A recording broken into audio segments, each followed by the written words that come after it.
Guided, of course, by the third basis.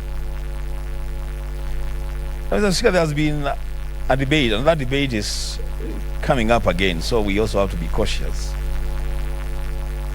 The one man, one vote, 1 shilling debate.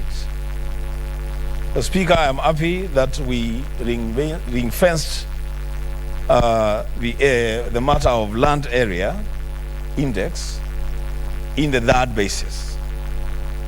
And that, Mr. Speaker, every conversation that we are going to have on the sharing of resources to our counties must always take into account 1 man, 1 vote, 1 shilling, 1 kilometer. Because, Mr. Speaker, there is something we call distance to service. The amount of money and time and personnel and vehicles that you spend to deliver drugs in the farthest end of Marsabit County must count for the monies that are allocated to that county.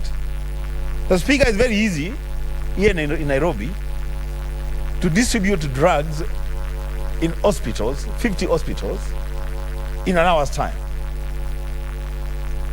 There are other counties where it would take a whole month to distribute the same drugs to the same number of health facilities. And so the issue of distance to service as captured in land area index is an important one, so that as this debate begins to re-emerge, we don't lose out on that. The Speaker, coming back to the CARA for 2023, the Speaker, it is also ridiculous, and this I want the chairman and the vice chair to take note, that there are certain things that going forward we will have to deal with.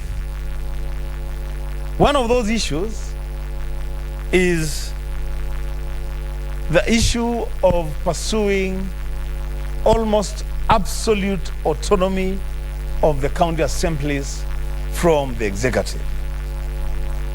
That, the Speaker, we move beyond just an amendment of the second schedule, but endeavor to ensure that once the assemblies defend their budgets and their budgets are passed and approved, then they are fully in charge of their budgets without making any reference whatsoever to the executive. The Speaker, the matter that was brought here yesterday by Senator Cherage from Nandi on salaries and allowances of members of the county assemblies. The Speaker, that debate is alive today.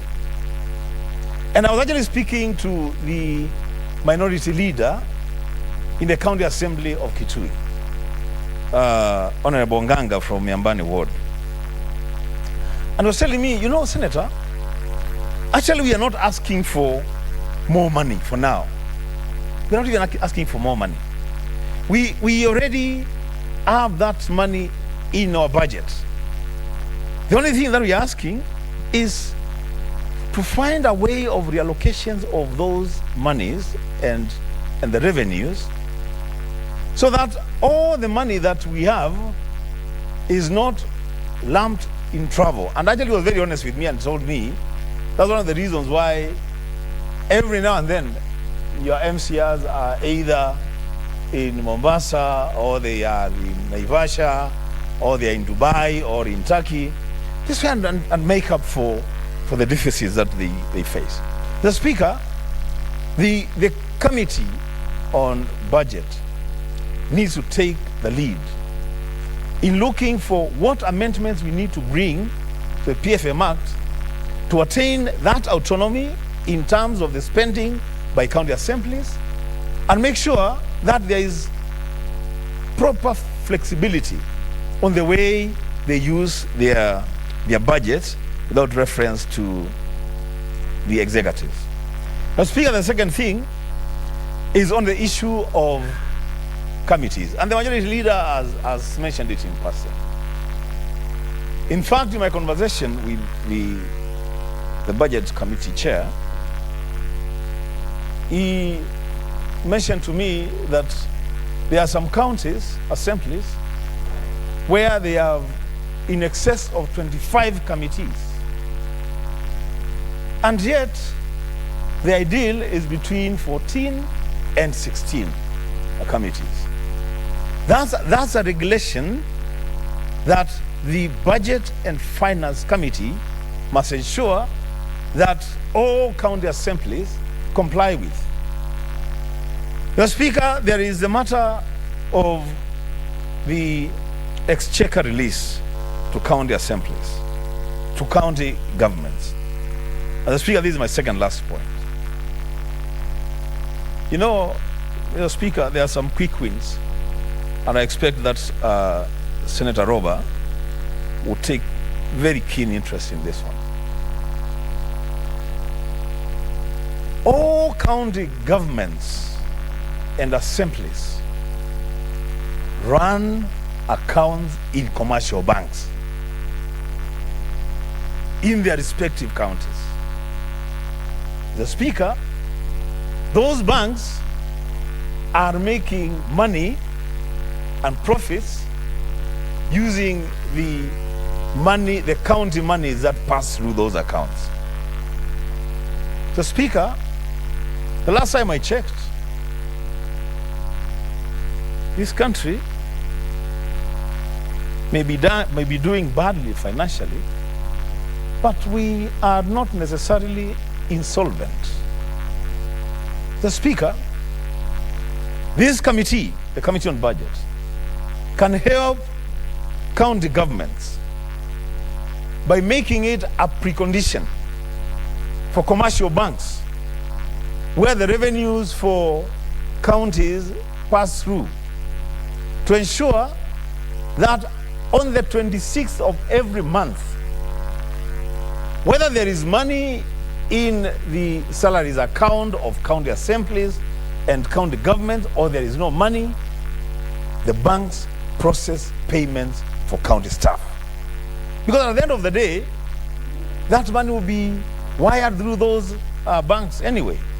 So there is no reason, Mr. Speaker, why the employees of the county government of Kitui should go without pay for 3 months or 2 months, and yet the commercial banks that process these monies will eventually receive the money and process the payments.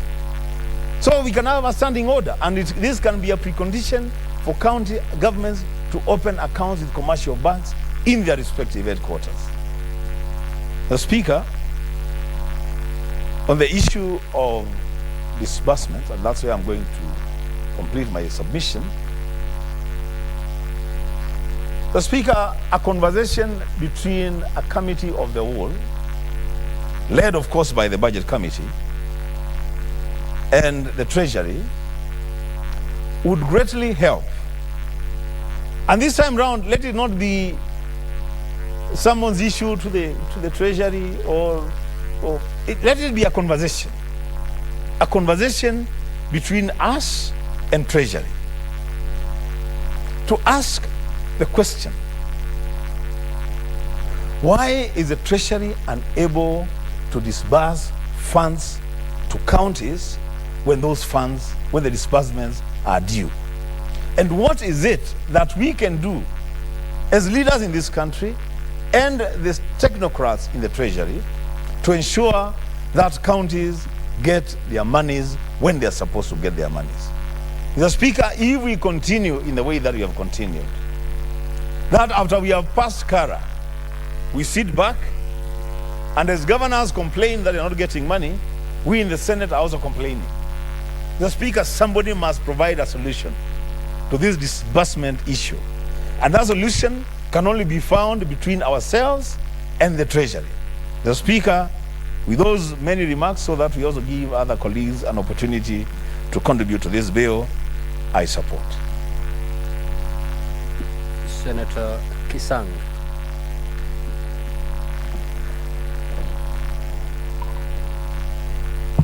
Thank you, Honorable Speaker. Honorable Speaker, I also arise to support this bill. Honorable Speaker, I know when we passed the division of revenue, the allocation was raised from last year's 370 billion to 385.25 billion, Honorable Speaker, to the counties with an increase of about 15 billion. Even though as senators we would have wished to raise it to 404 billion, but because of the conditions in the country, we reluctantly passed at 385. Honorable Speaker, out of these 385, 425 million was for libraries that were devolved during this financial year, next financial year. And Honorable Speaker, maybe as we go forward, I know when the committee went around the counties, those 14 counties that were not, didn't have libraries, wished that. Senator Kisang, would you wish to be informed by Senator Faki before you proceed? You know, I don't have he can inform me. He's my senior in this house. Faki, proceed. Mheshimiwa Spika, ningependa kufahamisha ndugu yangu Senator wa Elgeyo Marakwet, si Kisang yam, kwamba pesa ambazo tulipitisha kwa dora ni bilioni 385 milioni 425 ambazo za library kulikuwa hakuna hapo. Za library waziri wa fedha alipokuja katika kamati yetu alitaka kutuchanganya, akasema kwamba hiyo 425 au 425 zilikuwa ni za kutoa huduma za library ambazo zinatoka kwa serikali kuu, maktaba samani zinatoka serikali kuu zinakuja katika serikali za county. Lakini tukamwambia kwamba bilioni 335 425 ndizo pesa ambazo zinakuja kama shareable revenue, yani pesa ambazo zinatoka kwa serikali kuu zinakuja kwa serikali za county. Kwa hivyo akakubali, mwisho alikubali kwamba hakuna milioni 425 ambazo ni za maktaba ambazo watatafuta kwenye fedha zao nyingine, lakini katika zile za mgao wa kitaifa ni bilioni 385 milioni 425. Asante Mheshimiwa Speaker. Thank you, Honorable Speaker. At least that is positive information, because Senator Faki is a member of the committee. So at least we can push for the additional 425 million for the libraries for the 33 counties. But now that they're going to look for money for 425 for additional for the libraries that will be devolved, then we need also money for the other 13 counties, so that all our counties, especially the county headquarters, to have libraries. Honorable Speaker, what I also wanted to bring out in this debate, Honorable Speaker, is when the committee moved around to the counties during public participation, and you know, not all our counties are the same, Honorable Speaker. They are very unique counties. There are those counties that are very flat, there are those that are very hilly, others are very rocky. So it is important also for CRA to consider the terrain of the counties. If, as people say, 1 kilometer, 1/4, 1 shilling, we also need to look at the uniqueness of these particular counties. There are counties that have been marginalized. I know there was equalization fund on the equalization fund. There are counties that have suffered for long, especially in terms of insecurity. And when CRA are doing these policies on allocation, they don't consider. They talk about poverty and even population. And the population we're still using is the 209 instead of the latest 2019 census, Honorable Speaker. Honorable Speaker, I also want to bring to your attention, to the attention of the members and the country, that I know our county assemblies, as everybody has said, they need autonomy from the executive, because resources we've already agreed what they're supposed to get, but they have issues. The reason why they have many committees, you'll find a county that has about 40 MCAs and with 25 committees or 20 committees. So if it is a minimum of 6 members per committee, it means then a member belongs to about 5, 4, 6 committees. Even as here, Senate, most of us are in either 2 or 3 committees. But even to be effective in 3 committees is not easy because of the venues, the timings of the committees, because committees are supposed to sit on Tuesdays and Thursdays after lunch hour. If there are many, where will they sit? It is because of maybe allowances. That is why the MCAs put themselves into so many committees, appear technically there, and then you don't make meaningful contribution. So it is important that the committee does regulations as members are proposed, so that they become effective and they become also meaningful in terms of oversight, because they're the primary oversight at the county level. Honorable Speaker, most of our MCAs, I'm happy that there's about 4 billion here on reimbursement of the vehicles, the motor vehicle CRAN, Honorable Speaker, for the MCAs. Some counties have not even allocated the car grant to the MCAs. And the MCAs, most of them now are even going for public means. And those that have even agreed to reimburse the car grant, Honorable Speaker, KRA are demanding 30% of that car grant.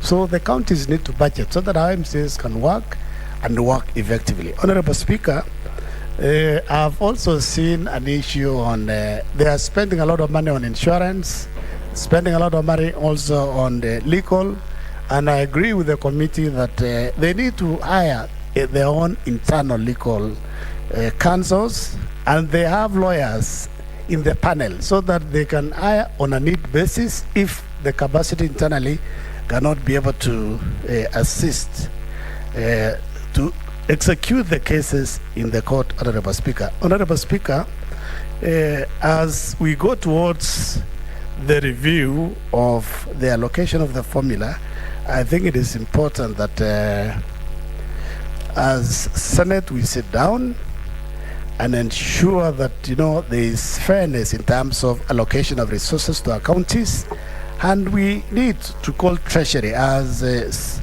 Honorable Enoch Wambua said, we need the committee of the whole in this house where Treasury will be here. We have also representation from Council of Governors, and we discuss, because if it is already agreed that resources are supposed to be dispersed on timely basis, but look at now, 3 months, 4 months, the counties have not received the resources. They have not paid salary for the last 3 months. County assemblies are closing, or our hospitals are closing because they want to go on coastal or strike. So I agree that if Treasury do not want to follow the schedule that has been agreed upon, then we set a fund so that we have at least what the little majority has proposed, that we have like a 3-month cash in a particular account, so that every month by the 2nd or 3rd, if Treasury does not release directly what is required to be released, the controller and Treasury controller budget releases those resources directly to the counties, so that the counties don't go without funds. And because there are many applications, the moment they delay in terms of payment of salaries, it means basically KRA will be on them. There are loans. There are some of the employees, or most of the employees, would have taken facilities from the banks. There are those who have taken loans from the SACCOs, and the resources are due by end of every month. So, Honorable Speaker, it's very important that we ensure Treasury release, as they release resources to national government, they also release resources to our counties, so that our counties we don't stifle devolution. Honorable Speaker. Honorable Speaker, I don't want to say much. I just want to say that it is important that we pass this law so that it is signed into law, so that as soon as by end of this month our MCAs then can start debating the budgets at the counties, so that as soon as we go to the next financial year, the county should be ready to receive money from the national government and disperse. And I also believe we need to give a condition to the counties, their own source revenue, A in A. Most of the counties are not collecting enough. If they are not collecting, we need CRA to give a condition, to give an incentive to those who meet the target so that they can get additional revenue. Honorable, Madam Speaker, I thought the Mr. Speaker has already gone, so we have Madam Speaker on the chair. Sorry, Madam. So, finally, Honorable Speaker, is I don't have much. I just want to ask our colleagues, let us pass the bill so that our counties can get resources as soon as we begin the next financial year. Thank you, Madam Speaker. Senator Sifuna.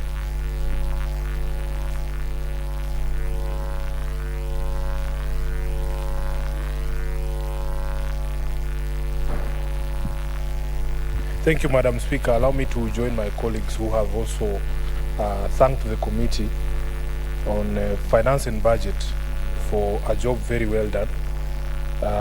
Madam Speaker, in continuation of the discussion we were having yesterday, I would want the House to pay attention to a matter that has been referred to by the committee at page 14 of that report, Madam Speaker, on the question of the need for revenue allocation that actually anticipate the conditions in the country and on the ground.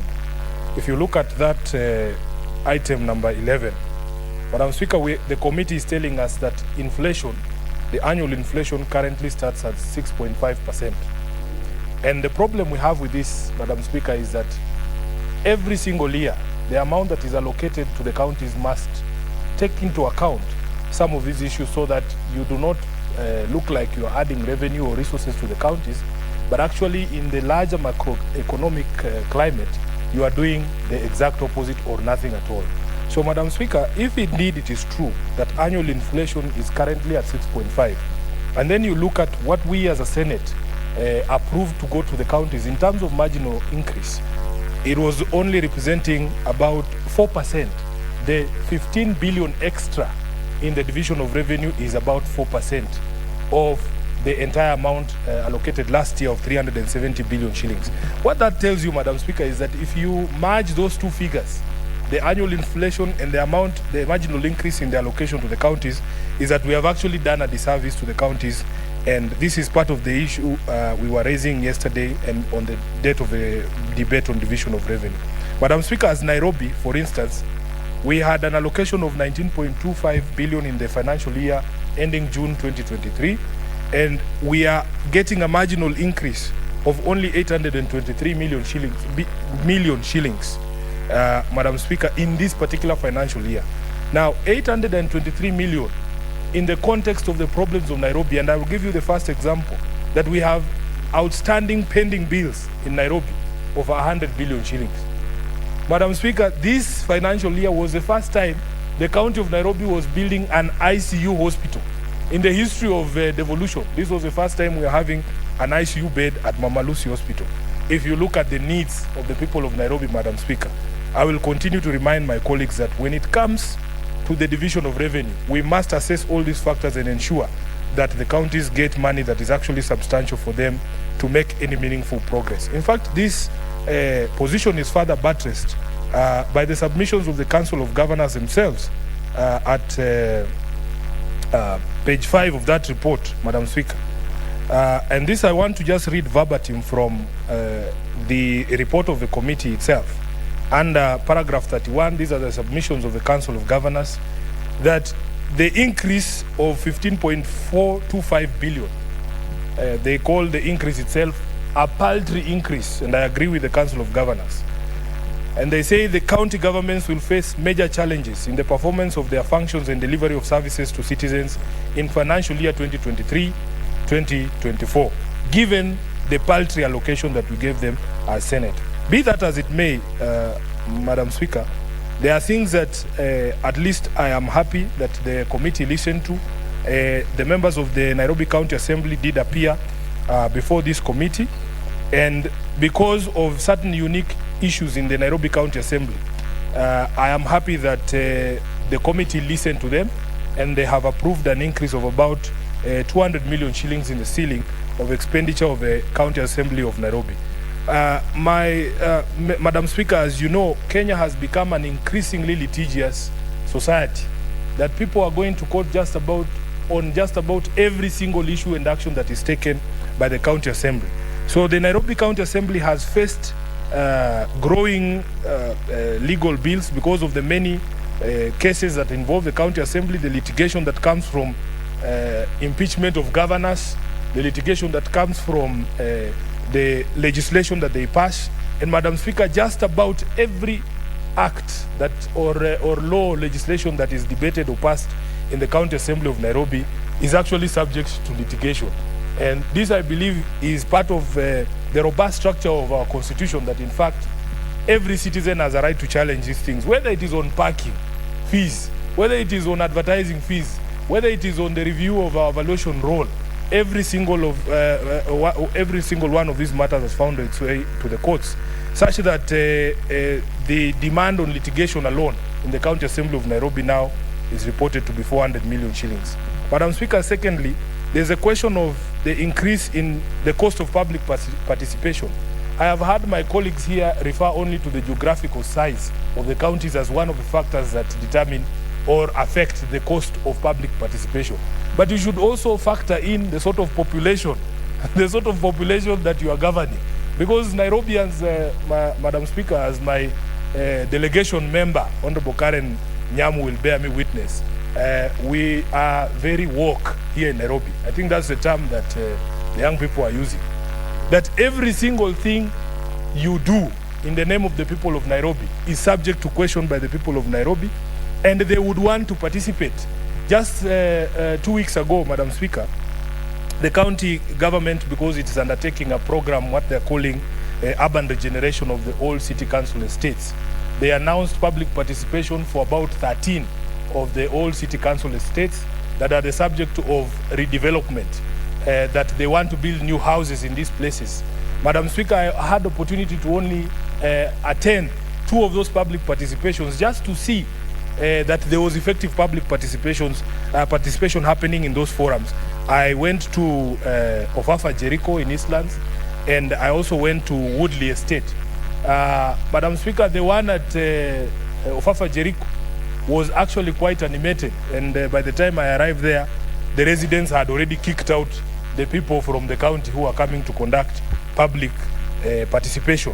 So when the County Assembly tells me that in fact the cost of public participation in Nairobi has gone up, and the nature and the need for engagement of the citizens on just about every single thing that happens in the Assembly, then I actually believe them. Madam Speaker, there is also, the Assembly also cited an increase in the cost of insurance, mainly driven by factors within the insurance industry, and I'm happy that the committee did capture this particular need of an additional allocation of about 30 million shillings on insurance costs in Nairobi. Madam Speaker, therefore, whereas we support the ceilings, we wish that we had done better as a Senate on the division of revenue. But let me conclude by speaking to something that the Senator for Kitui also alluded to on the question of late disbursements. It has become the song in every meeting we have at the Public Accounts Committee with county assemblies, with the county governments themselves, that in fact it looks like it is a pointless exercise for us to allocate these resources to counties, yet they actually never receive those resources, and when they receive them so late that all they do is when the money comes, it goes to payment of outstanding bills. Madam Speaker, we have had a conversation with people from Treasury, and we have asked the question, does the current National Treasury understand that it is not a national government treasury, but it is a national treasury? And you can see open bias in the manner in which these two levels of governments are actually financed. When we had a conversation or a meeting with the CS Treasury and his PS, I think as of the beginning of May, 2 months to the close of the financial year, about 90 billion out of the 370 billion that we had allocated to the counties in the last financial year was still undisbursed. Such a huge percentage of it, of the total allocation, is still pending. When you compare that to the 2 trillion that had been allocated to the national government, only about 20 billion was remaining, which tells you that when money hits our treasury and somebody is sitting there and saying, what are the priorities we have as a national treasury? They never consider counties as a priority. And that is the reason why we are saying we need a review. Maybe we need to even change the name. Instead of this treasury being called a national treasury, let us call it Kenya's treasury, so that these people don't get it in their head that they don't exist to serve the whims of the national government, but that in fact these two levels of government, after we have determined the equitable share, then when money comes in, no one arm of government should have priority over the other in terms of disbursement of those resources. Therefore, Madam Speaker, I rise to support. I hope that we can do better next year. I have seen county governments, the COG, complaining that in fact their recurrent ceilings have actually been lowered in this particular financial year. I am sure the Chair of Finance and Budget has explained to them, and great explanations are going to come from them. But for me, I wish that we do more in terms of growing the basket of devolution, so that we don't have these conversations every time that there are constrictions of resources for the devolution functions. I thank you, Madam Speaker. Senator Oburu. Thank you, Madam Speaker, for the opportunity. Madam Speaker, I don't want to say much on this bill, but I think it is one of the most important bills that should be discussed by this Senate. And Madam Speaker, I'm not very happy that the Senate is not full. But Madam Speaker, having said that, I would like to dissuade my colleagues in the Senate from the notion that there was an increment in allocation to the counties from 370 billion to 385. Madam Speaker, there is money in real terms and there is money in nominal terms.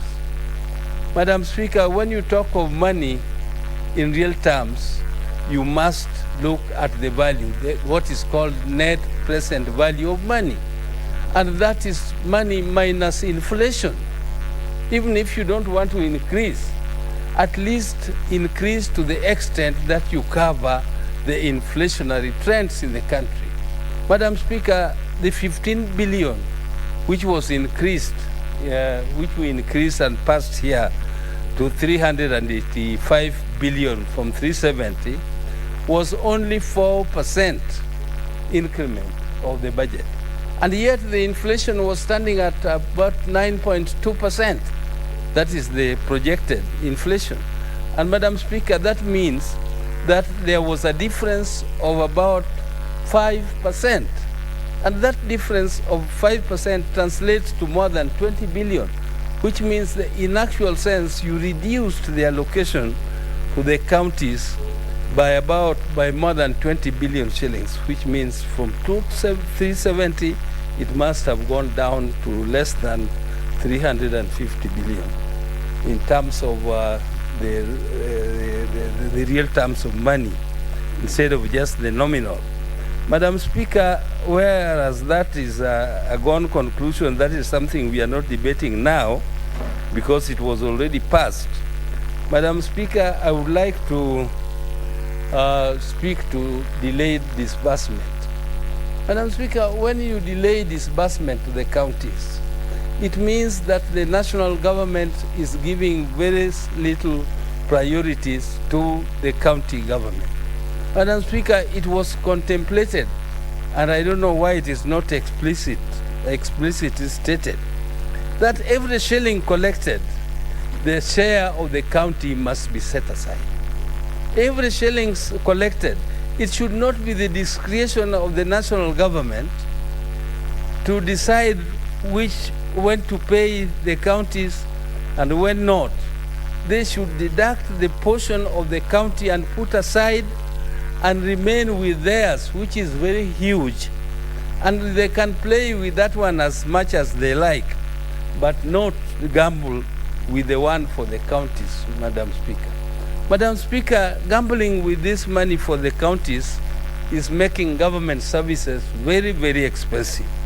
Madam Speaker, in the counties, a lot of people, credible business people, have stopped doing business with the counties, Madam Speaker. Madam Speaker, they have stopped doing business with the counties because counties don't pay. Sometimes it takes very long for the monies to be paid, and Madam Speaker, you find some of the small businesses have actually gone bankrupt because the counties are unable to pay them, and they don't have enough capital to continue, and the banks also cannot support them. Some of them have actually been bankrupted by the banks because of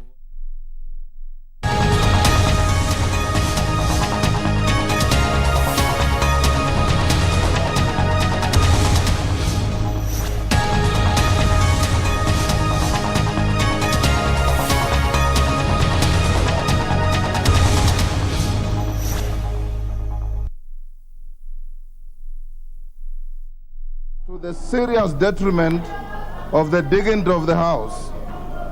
Honorable members, I wish to advise you that we need at all times to observe decorum in the House and the dignity of the House. Honorable members, as your Speaker, I'm saddened at what I've witnessed this afternoon. I have consistently refrained myself from invoking standing orders relating to the discipline of the House. Following what has happened this afternoon, I want to direct as follows.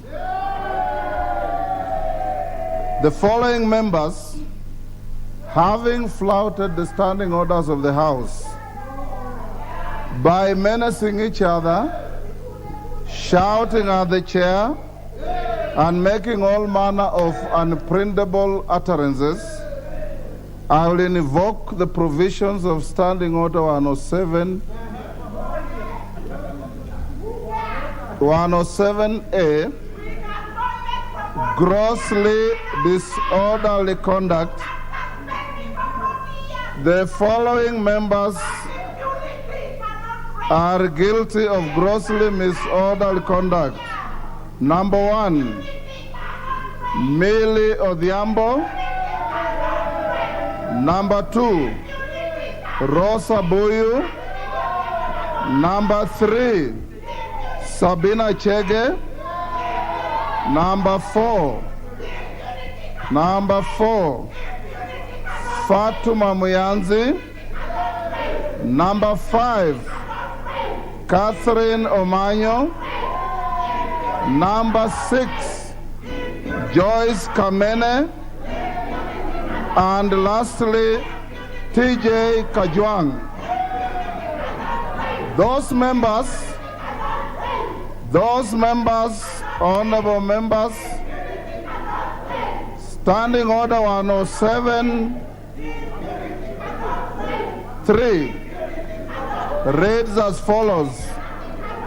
The Speaker may call a member whose conduct is grossly disorderly to order and shall order the member to withdraw immediately from the presence of Parliament for a maximum of 5 days and a maximum of 28 days.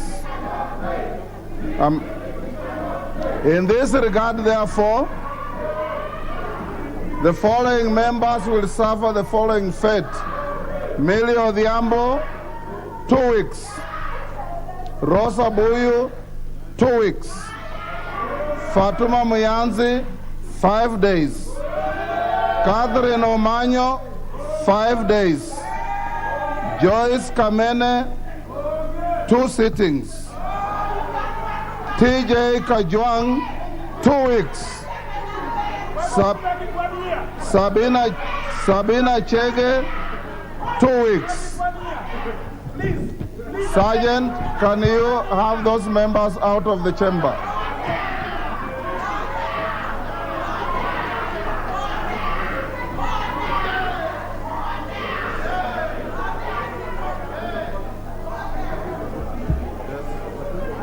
Yes.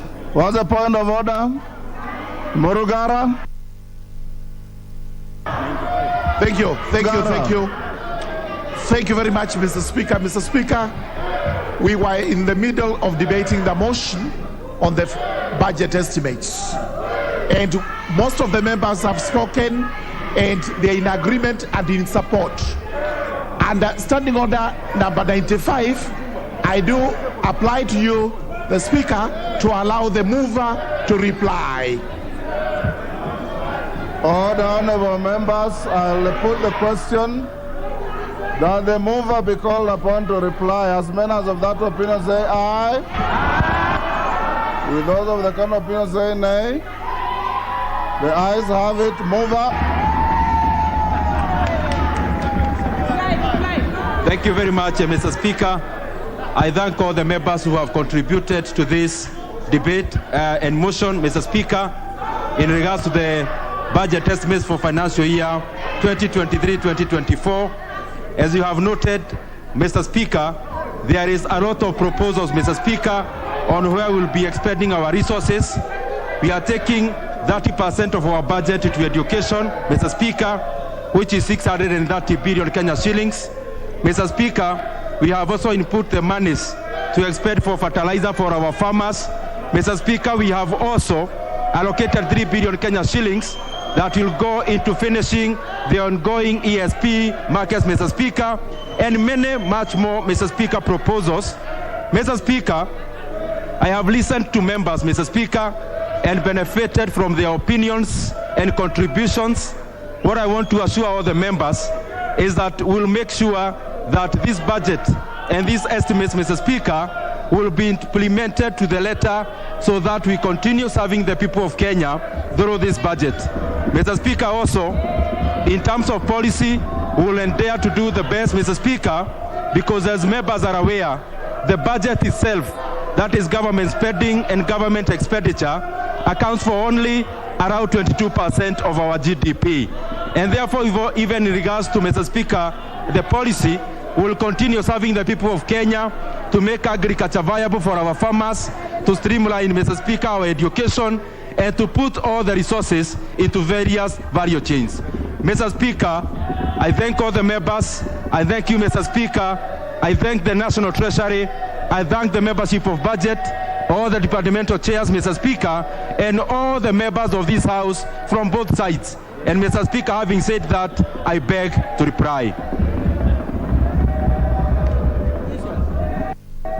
I'll now put the question, which is that this House adopts the report of the Budget and Appropriations Committee on budget estimates for the national government, the judiciary, and Parliament for the financial year 2023-24, laid on the table of the House on Tuesday, 6 June 2023, and pursuant to the provisions of Article 221 of the Constitution, Section 39 of the Public Finance Management Act 2012, and Standing Order 239-1, approves the issuance of a sum of Kenya shillings 2,308,410,784,957 from the Consolidated Fund to meet the expenditure during the year ending 30th June 2024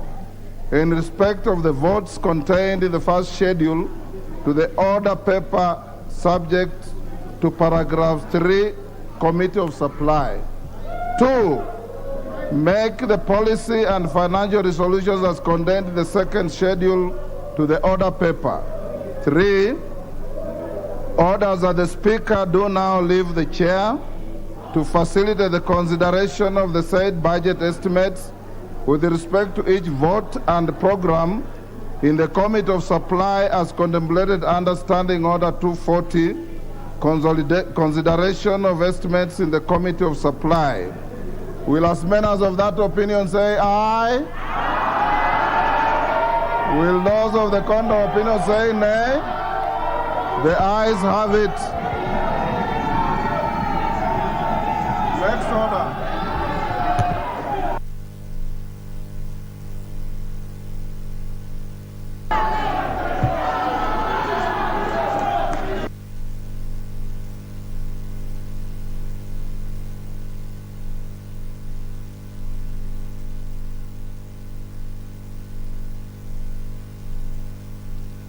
The next order. Order number 10. Order, honorable members, order. Order, honorable members, take your seats. Take your seats. Honorable members, you very well know the rules that apply and govern divisions. You have not observed the rules and you have no capacity to call for division in this matter. Next order. Next order. Order number 10, motion, ratification of the amended Nairobi Convention and the protocol for the protection of the marine and coastal environment of the Western Indian Ocean from land-based sources and activities. Chairman, Departmental Committee on Environment, Forest and Mining. Yes, sir. Honorable Speaker, I beg your indulgence because the chair environment is not in the House and therefore beg to adjourn that particular motion until a time when the chair was engaged elsewhere, Honorable Speaker. We beg your indulgence and order the House to step down that business for today.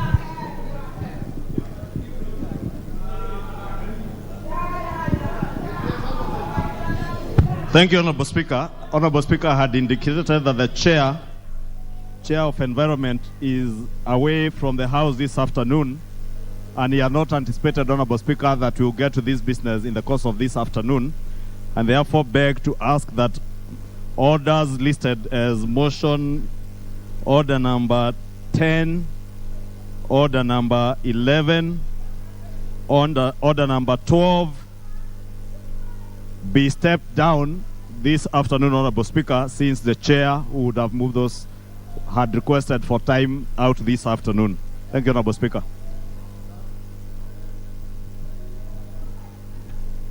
Number 10, 11. Honorable members, orders 10, 11, and 12 are stepped down for this afternoon. Call out order number 13.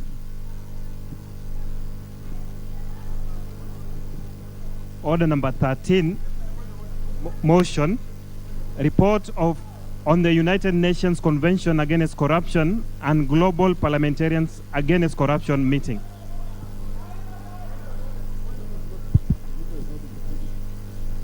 Leader of delegation to this United Nations Convention is in the house.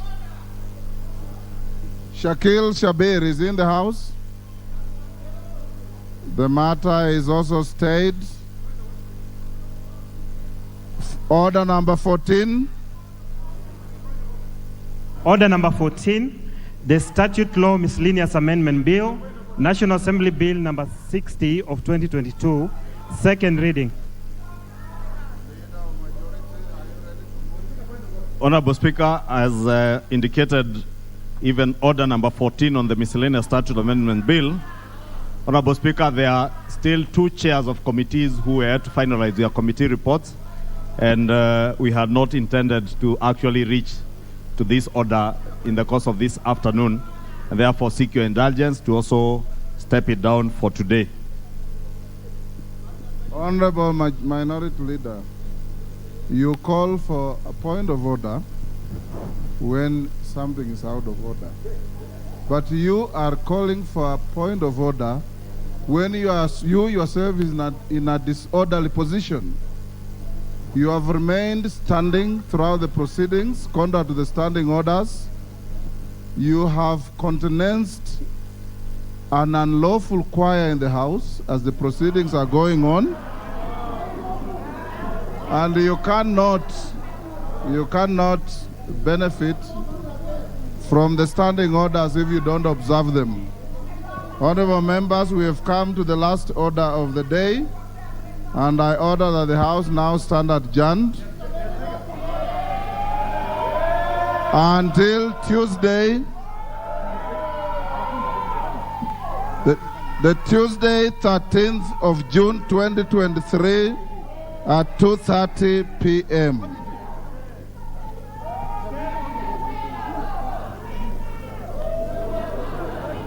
Let's go for him. Let's go for him.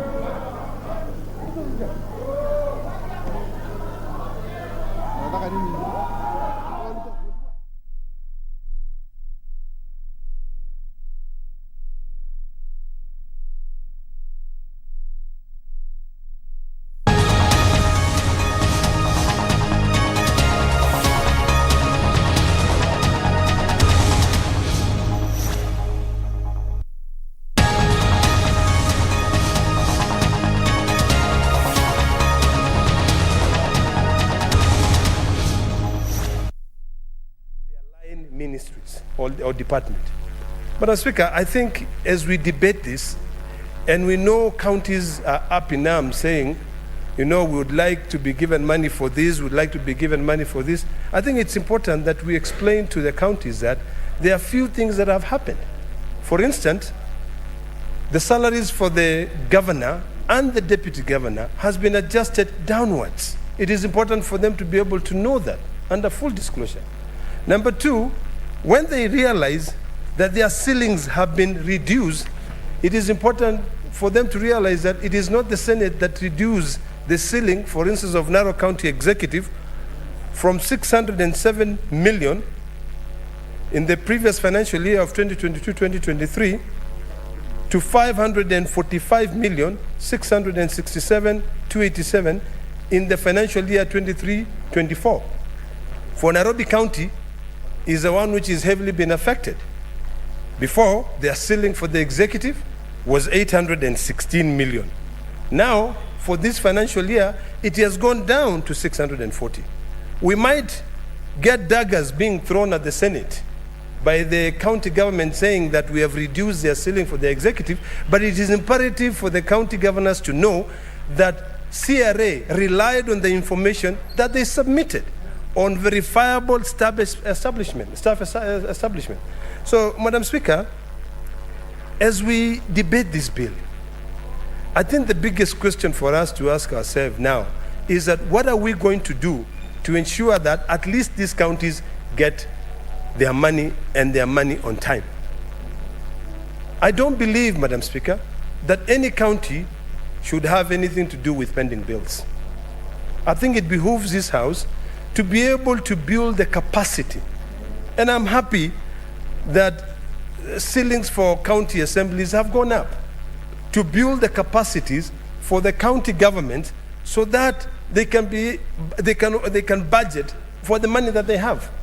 Most counties have this very bad habit, and I think they're copying it from the national government, that you pass a budget, but before the financial year is over, you've carried out about 4 or 5 supplementary budgets.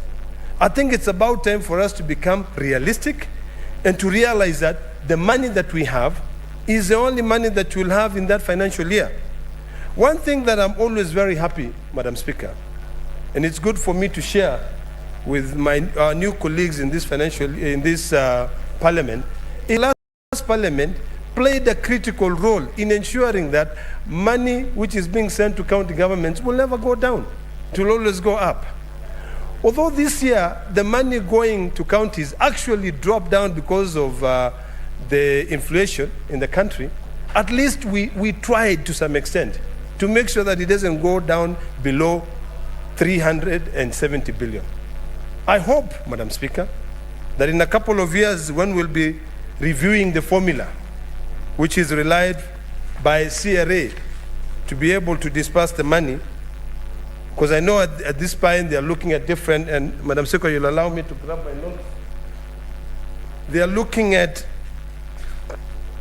different parameters, given that they have taken basic equal share to be about 20%, population index to be about 18%, land area index 8%, agricultural index 10%, health index 17%, road access index 8%, urban index 5%, and poverty index. I hope that now, Madam Speaker, instead of just relying on this, we can go back to the earlier school of thoughts of putting a 2% incentive for accountability. I've noted with great concern, Madam Speaker, and I don't know why the committee did this, that the committee noted, and they never checked this with CRA, that now, for instance, the audit committee meetings have been reduced to 4 meetings. That has got 2 consequences.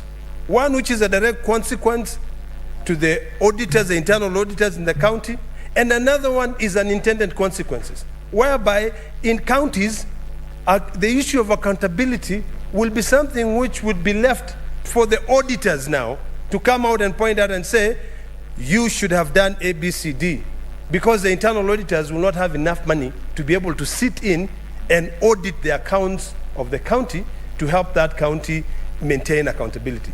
So I think we need to ask ourselves, are we just sending money because of, of population, because of poverty index, because of roads access index, or are we also following this money to ensure that this money is actually utilized effectively? Today, Madam Speaker, if you look at all the 47 counties, there is not a single county that doesn't have pending bills. And you ask yourself, why do these counties have these pending bills? The counties have pending bills because of these bloated budgets. Narrow County is receiving 9.1 billion, which is slightly above what it received in the last financial year, of around 8.8 billion. But now, I think for us, and where we need to sit down with this county assembly, is to ensure that they only, first of all, budget for that 9.1 billion, they remove the recurrent expenditures and the development expenditure, and then now they shift all their burden into the ONSO's revenue game. We have a huge capacity and capability of raising more money, but the problem is we do not like to build systems which enhance accountability. If you build systems that are clearly defined by our spatial plans, by our ONSO's revenue streams, Madam Speaker, our counties will not be crying. Our counties will not be saying we are shutting down because money is not coming. They will be relying on the ONSO's revenue. So I think, Madam Speaker, this Senate today ought to start considering these ONSO's systems that can be able to ensure us, so that when I sit in this desk, I can go into my phone and I can say, how much is Narrow County collecting today? But you will find that most county governors will not want that. In fact, Madam Speaker, when the Controller of Budget attempts to get information about how money is being spent in the county government, the county governors go up in arms. They say, no, you are trying to control us. We are not trying to control you. All we are calling for is accountability. So, Madam Speaker, this money, although it's a very minimal increase from the previous financial year, I do hope, Madam Speaker, that the money will actually go to counties. I do hope, Madam Speaker, that these county governors, and I'm happy that we had so many senators who ended up becoming governors. I hope that they will only budget for what they receive. Although the budget process has got to come in fast, but I hope that they can budget for the money they know that they'll be able to receive and only commit to those expenditure. Finally, Madam Speaker, I want to call upon the county governments to work closely with the Commission of Revenue Allocation, work closely with the assemblies, now that I've noted that most assemblies have got their budget ceilings increased. They work closely with the Council of Governors and closely with Treasury, so that eventually, after the end of this parliament, county assemblies will have their financial autonomy. The only time that county assemblies would be able to oversight county governments is when they have their financial autonomy. But the moment they continue relying on county governors, they will all continue singing this song of saying, we want ward development fund, just like the way we sing here in this Senate. We want our Senate oversight fund. We forget our primary job, which is oversight. So, which is legislative. So, Madam Speaker, I thank you for that, and I hope that we are not just talking here, that Treasury will prioritize. Will prioritize the money that is supposed to go to counties. And maybe before I sit down, Madam Speaker, something else that just crossed my mind. Now that we have the consolidated fund, why can't we now start thinking about amending the PFM Act and then having a big kitty and dividing all the money that we get into three? So we have a fund where we put all the money that will go to county governments, the other fund where the consolidated fund, and also the parliament kitty. So that in parliament, we don't have to keep on relying on the exchequer releases. In fact, the Treasury, even if they want to release the money, will just look at our accounts and say, okay, they have money in their accounts. Let me release to them. Narok County or Kajiado County, whichever other county, how much money is in the entire overall kitty for counties, and how much of that overall kitty is your share, so that counties can be able to get their money. Otherwise, Madam Speaker, I thank you. Senator Mwaruma. Asante Mheshimiwa Spika kwa hii fursa umenipa ili kuchangia huu mswada muhimu sana katika bunge ya Seneti, mswada wa County Allocation of Revenue Act ama KARA. Mheshimiwa Spika, mwaka wa 2010 kama Wakenya tulijipa katiba mpya ambayo ilileta mfumo wa uongozi kwa ngazi mbili, ngazi ya kitaifa ama national government na ngazi za county ama magatuzi. Mheshimiwa Spika, wakati katiba mpya ilipita mwaka wa 2010, katika ile katiba kuna consolidated fund ama hazina ya kitaifa ambayo ilibuniwa kutokana na hiyo katiba. Mheshimiwa Spika, wale ambao ama ile tume ambayo inafaa kuhusika kugawanya hizi pesa mara mbili kwa serikali ya kitaifa na serikali ya county ni Commission for Revenue Allocation ama CRA.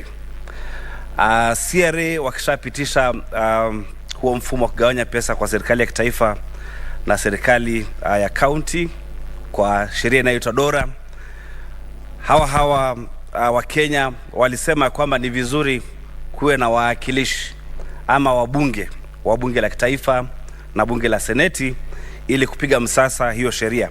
Mheshimiwa Spika, wiki kadhaa zimepita wakati tumepitisha sheria ya DORA, na baada ya kugawanya hii pesa mara mbili, hii pesa ya kwenda kwa magatuzi pia inagawanywa mara 47 kwa sababu magatuzi ni 47, na sheria inayotumika kugawanya hizi pesa ama rasilimali ya kitaifa mara 47 ni sheria ya County Allocation of Revenue Act ambayo ndo tunajadili leo. Mheshimiwa Spika, hii sheria kupita inahitaji pia formula ama mfumo wa kugawanya hizi pesa. Nakumbuka mwaka wa 2020 kulikuwa na patashika na vuta ni kuvute kati ya maseneta na executive kwa sababu ya ule mfumo ambao ulikuja na kaunti zingine zilikuwa zinapoteza pesa. Tulingangana na tukakubaliana kwamba tutumie formula ya pili ama mfumo wa pili wa kugawanya pesa. Na hii leo naona ya kwamba katika hii sheria ya dola kupeleka bilioni 385.4 kwa magatuzi.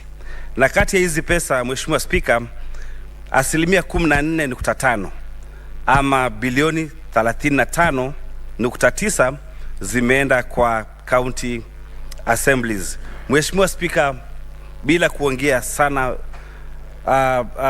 undani wa ile bill ya kara, ningependa kusema kwamba magatuzi ni mfumo wa serikali ambao ni mpya kidogo, umeenda miaka 13 peke yake, lakini umekumbwa na changamoto si haba.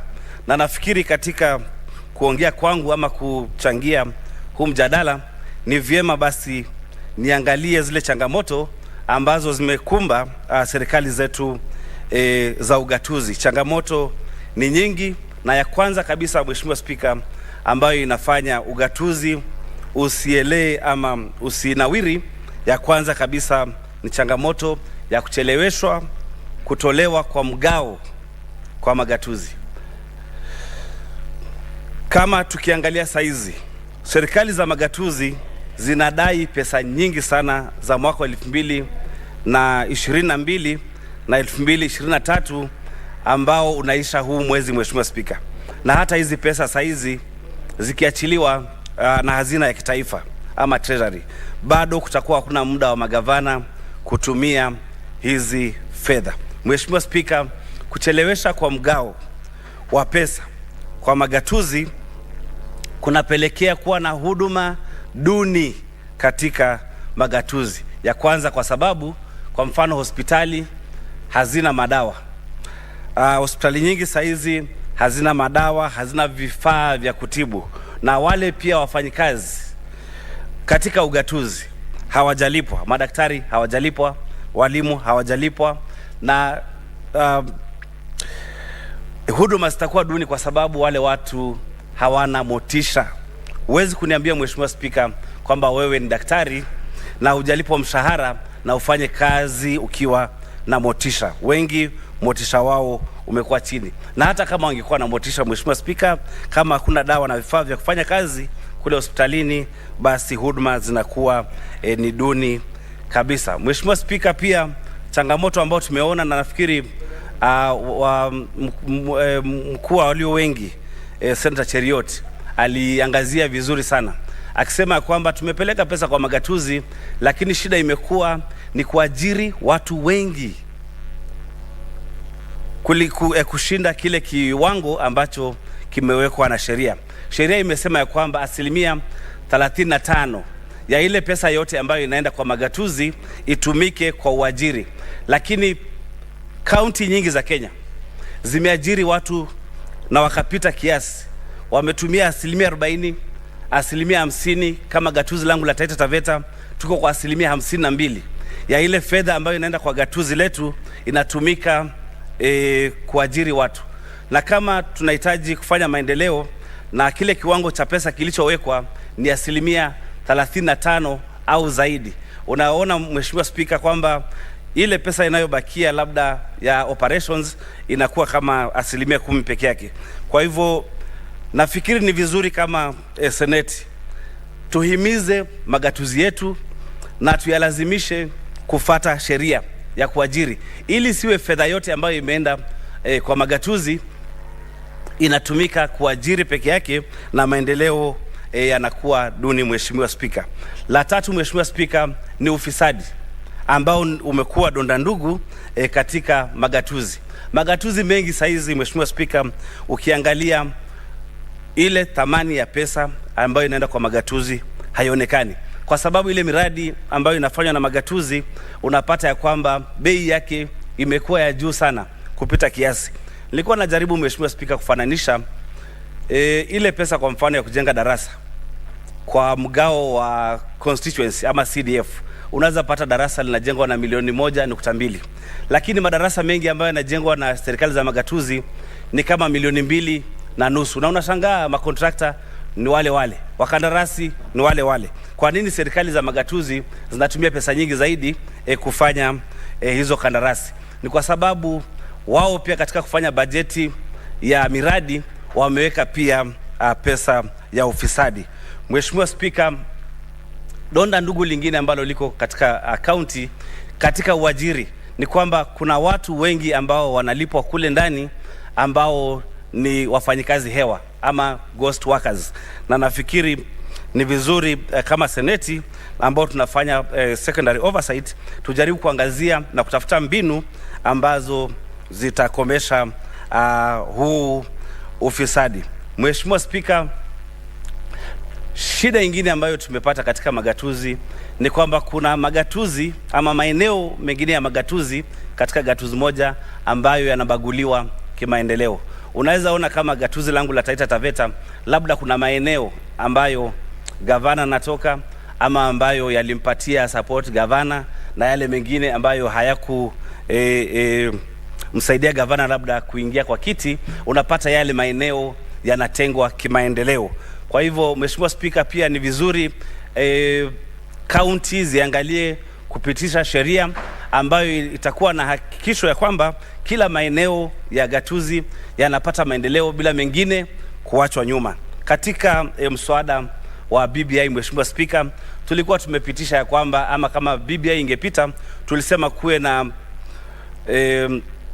ward equalization fund ama ward development fund ama sheria ya kuhakikisha kwamba kila wadi imepata pesa za kutosha ama zinayowiana na zingine kwa sababu ya maendeleo. Hii ni kuangalia ya kwamba hakuna eneo lolote katika gatuzi limeachwa nyuma. Kuna maeneo mengine ya magatuzi ama gatuzi zingine nchini ambazo wamepitisha tayari sheria ya ward development fund ili kuhakikisha kwamba ule mgao ukiingia katika kikapu cha county, kila ward inapata pesa yake ya maendeleo na hakuna ward yote ambayo inatengwa Mheshimiwa Spika kimaendeleo.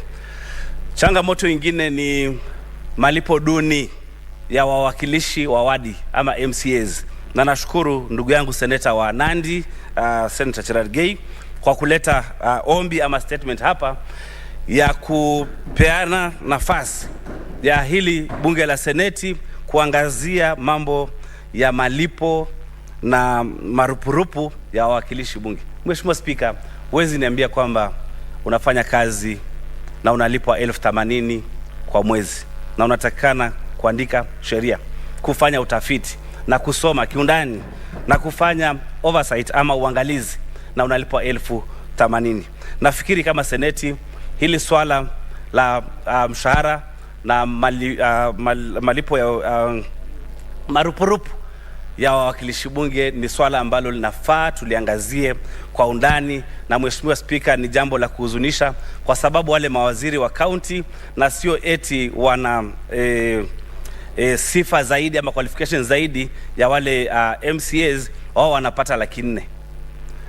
Na hata kama kungekuwa na tofauti ya mshahara, labda hawa wawakilishi wadi wangeanzia kama 200,000 kwenda juu. Na uwezi niambia Mheshimiwa Spika kwamba unaweza fanya uangalizi ama oversight na unalipwa 80,000 na huku unaangalia bilioni 5. Lazima kuna vile ukifuatwa vizuri na gavana unaweza wekwa kwa mfuko, na wawakilishi wadi wengi Kenya wamewekwa kwa mfuko na magavana, hawawezi kupumua, hawana sauti, na wizi unaendelea katika magatuzi yetu na wawakilishi wadi hawaongei. Kwa hivyo Mheshimiwa Spika, hilo ni swala lingine ambalo limepelekea ugatuzi kutonawiri. Mheshimiwa Spika, swala lingine ambalo tumeongea katika hii nyumba ni swala la inflation ama mfumuko wa bei. Nafikiri seneta wa Siaya aliangazia hili jambo akisema kwamba ile pesa tunapeleka kwa magatuzi haifanani na mfumuko wa bei na vile gharama ya maisha imepanda. Ukiangalia Mheshimiwa Spika, katika ile sheria ya Dora ambayo tulikuwa tumepata mapendekezo kutoka kwa CRA, ilikuwa inasemekana kwamba mfumuko wa bei ama inflation ilikuwa 8%. Kwa hivyo ilikuwa inatakikana pesa ya kwenda kwa magatuzi iwe bilioni 407 ili kuangazia mambo ya mfumuko wa bei, lakini tumepeleka bilioni 385.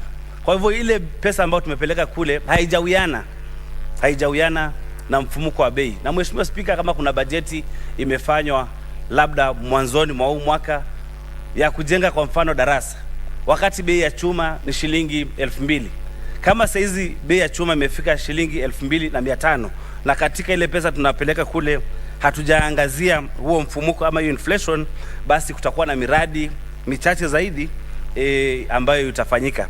Kwa hivyo Mheshimiwa Spika, nafikiri tungekubaliana wakati mwingine tukiangalia sheria ya dola ama kuangazia zile pesa ambazo zitaenda kwa magatuzi, tusikize wale wataalam wa CRA vile wanavyosema na vile wamefanya mahesabu kulingana na mfumuko wa bei na kadhalika.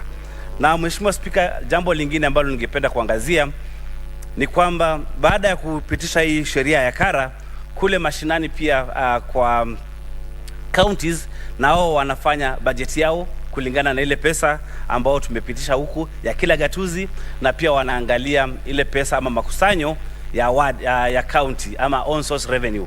Mheshimiwa Spika, kuna wazimu ambao unaendelea katika magatuzi yetu.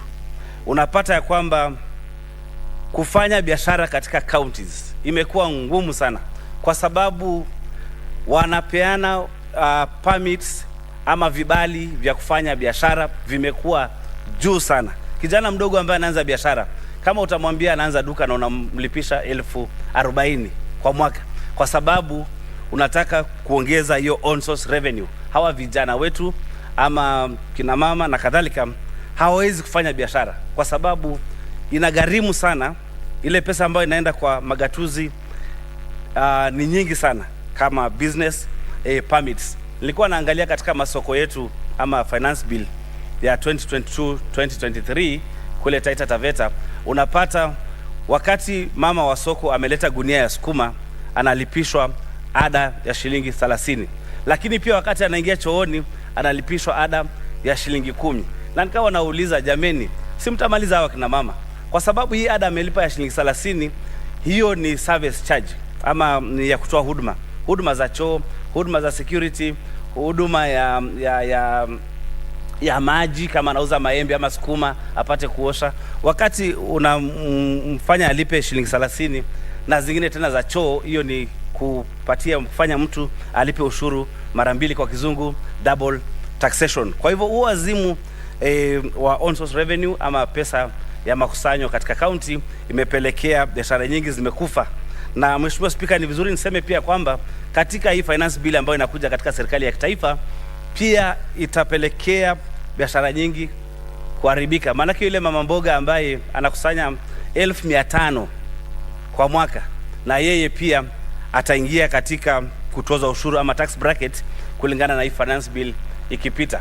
Mheshimiwa Spika, mtu yoyote ambaye anakusanya shilingi 3,000, shilingi 100 na 3,090 kulingana na hii finance bill kwa siku, ama 500,000 kwa mwaka, atalipa ushuru. Na hao ni mama mboga, bodaboda na wale watu maskini ambao hii serikali ya Kenya Kwanza ilisema itawalinda. Sasa hii finance bill ikipita, Mheshimiwa Spika, itaenda kuwafinyilia, na huu mfumo wa bottom up unataka ama umepelekea kufinya wale watu wa chini hii finance bill ikipita. Ndio maana kwa kumalizia niseme kwamba huu mswada wa finance bill hautakuja kwa Senate, huko kwa National Assembly, lakini kama viongozi na kama Senate ambao tunawakilisha kaunti zetu, ni vizuri tupinge kwa kinywa na sauti yetu isikike kwamba hatutaki hii finance bill ipite, kwa sababu inaenda kugandamiza mama mboga, inaenda kugandamiza wale watu wa chini. Nashukuru sana kwa muda, Mheshimiwa Spika.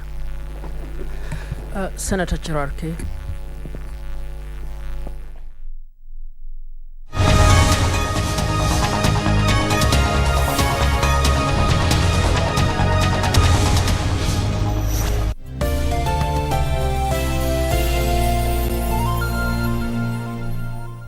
Are you a holder of unclaimed financial assets?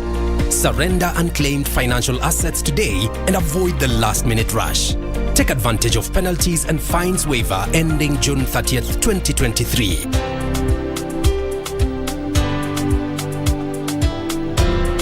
Do not wait for the June 30th